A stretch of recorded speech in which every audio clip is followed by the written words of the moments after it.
अस्सलाम वालेकुम, मैं आपका टीचर खुर्रम शहजाद। आप तमाम स्टूडेंट्स को वेलकम है आपके अपने YouTube channel online computer tutor में। आज हम पावर पॉइंट के डिज़ाइन टैब के तमाम ऑप्शंस को, कमांड्स को समझेंगे। तो स्टार्ट करते हैं आज की क्लास। देखिए, जब आप अपनी स्लाइड्स इंसर्ट कर लेते हैं और इन स्लाइड्स को जैसे भी आपने क्रिएट करना होता है, इस पर जैसी भी डिज़ाइनिंग करनी होती है वो आगे आने वाली क्लासेस के अंदर मैं आपको बताऊँगा। तो वो तमाम डिज़ाइनिंग्स करने के बाद अब आप इसका जो डिज़ाइन लेआउट है वो चेंज करना चाहते हैं, तो आप डिज़ाइन पे आएंगे।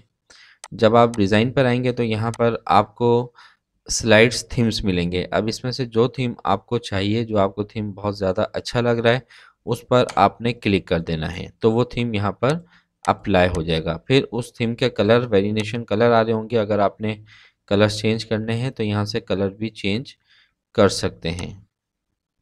स्लाइड का जो साइज़ है वो आपने स्टैंडर्ड रखना है, ठीक है, मैक्सिमाइज रखना है, या इंश्योर फिट जो आपकी एलसीडी है उसके मुताबिक रखना है। और अगर आपने वाइड स्क्रीन रखना है तो इसको वाइड स्क्रीन पे रहने दें।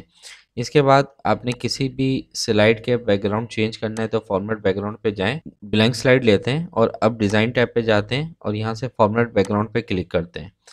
इसके बाद फॉर्मेट बैकग्राउंड आपने ग्रेडियंट फिल देना है, पिक्चर कोई टेक्सचर देना है, ठीक है। ये टेक्सचर स्टाइल आ रहे हैं, यहाँ से टेक्सचर स्टाइल चेंज भी कर सकते हैं। और अगर आपने अपने कंप्यूटर में सेव की हुई पिक्चर का बैकग्राउंड यहाँ पे बनाना है तो फाइल पे जाएं और उसके बाद यहाँ से आप अपने बैकग्राउंड को सिलेक्ट कर लें। समझ में आ गए होंगे। मिलते हैं नेक्स्ट वीडियो में, जब तक के लिए अपना बहुत ज़्यादा ख्याल रखिएगा। अल्लाह हाफिज़।